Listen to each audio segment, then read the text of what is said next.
Neximizden tamamı, hürmetlik vatandaş. Bugün Çislağ 2023 yıl 1. ayının 6. günü heptigi cuma. Cumhuriyetçiler Partisi Avam Palata köpçülük. Yaki Köp Sallıklar Partisi'nin başlığı Kevin McCarthy'nin Avam Palata başlığı bulup sayılışığı tosqulluq qılıp atqan asaslı köç Demokratlar Partisi əzaları emas. Belki Cumhuriyetçiler Partisi içindeki konservatif katı kolla goroyudur. Çünkü Devlet Meclisi Avam Palatası Köp Sallıklar daisi Kevin McCarthy'nin siyaset teşebbüsü Devlet Meclisi Avam Palatası əzaları Cumhuriyetçiler Partisi mensuplarının siyaset taleplerine mas kelmeydiğinde görünüdür. Avam Palatası da halkılık asallıklarının karşılık görüşünün hakiki ehmiyeti şu yerdi ki her kandak bir Avam Palata başlıqlıqıға namzat qılıp görüştüldüğün kişi konservatif siyaseti çın duruşunun mühimliğini tanış gerek. Konservatif siyaset degeni bunu oğuçuluk yakarak deseniz böyle verdi vatandaş. Hazır bir onu şeriyle pişendirişki vakit yok. Geçiren mine. Konservatif siyaseti çın duruşunun mühimliğini tanışı gerek. Diplomatiya sahası da bolsa, cüngüge katı kol siyaset yürgüzediğin vaziyet yaratış gerek.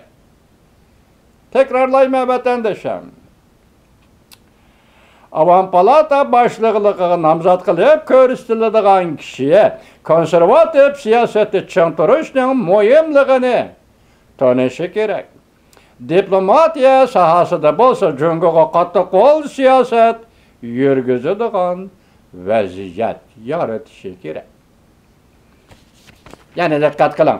Şunun bilen bille Amerika Devlet Meclisi Avam Palata başlığını saylap çıkalmaslıqның yana bir sebebi Amerika'da umumiyüzlük, taşqi, strategilik siyaset konservatiflar yoluğa qarab tezlik bilen özgürüşke başladı.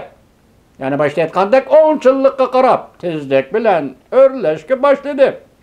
Her qandaq sahne aldığı çıqqan siyasi erbablarga cümleden prezident ve Aksaray, Amerika Qoşmuş Ştatları, Devlet Mahkemesi hem de Maliye Ministerliği, Soda Vekili İşhanesi ve barlıq yuqur derdilik əməldarlarga bu siyaset təsir görürsüdür.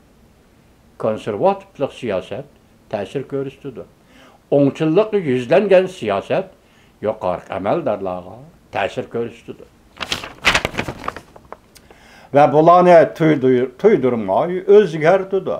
Ve intayı mühim təsir görürsüdür ve ulanın texeme katı kol siyaset yani cunguğa texeme katı kol siyaset yürgüzüşüge aydakçılık kılıdır. Kollaymaz Amerika. Amerika'da üsüp kilovatkan konservatif iddiyeler, Amerika'da üsüp kilovatkan 10 yıl iddiyelerinin Amerika siyaset sahası da üstünlüki erişini kollaymaz Amerika, kollaymaz Devlet Meclisi. Devlet İşler Katibi Antony Blinken vazife teşkil olturup cüngüge qaratqan siyaseti 3 türge ayırgan idi. Rekabetleşiş, karşılaşış, hemkarlaşıştan ibaret 3 türlük mezmununu öz içine alattı bu siyaset.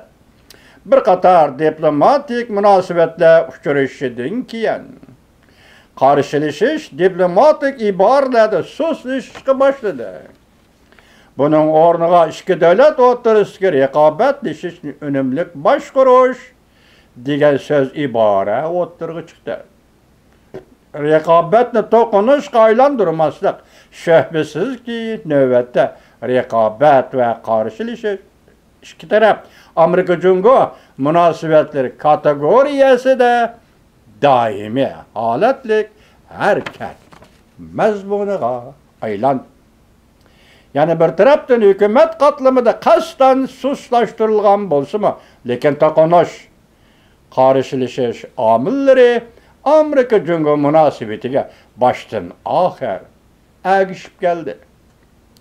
Baş elçi Çingang'ның vazifeden ayrılış paytida Devlet İşler katibi Antony Blinken bilen telefon alaqada bolganligidan ibaret.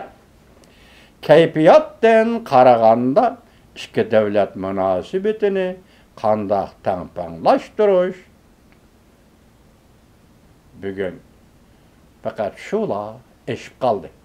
Tirişçilik görüştüp ciddilikni pesaytish, münasebeti tangpanglaştırış senin ras hem mening to'g'ri qandaq hamkorlashimiz, masalani qandaq hal qilamiz, aralaqda biz sizlarga leksiya so'zlagan dedik.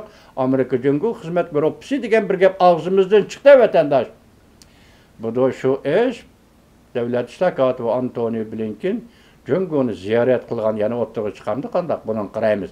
Lekin sizning esingizni shu bo'lsin, bugun bu 4 varaq leksiyada men sizlarga yetkazmoqchi bo'lgan bir ideya Amerika Qo'shma Shtatlarining Cumhuriyetga qaratgan siyosati qattiq qo'l siyosat bo'lib, mundaq bir yuzlanish qarabmangdi. Amerika Qo'shma Shtatlari konservativ ideya hozir umumlashdi. Yuqori darajalik amaldorlarga to'ydurmay singib kirdi. Ya'ni konservativlik ideya, o'ngchillikqa moyil ideya Amerika siyosat qatlamida siyosat sohasida ustunlikka erishdi. Buning ma'nosi Cumhuriyet Kompartiyasiga qattiq qo'l siyosat qo'llanishdan iborat deydi vatandosh.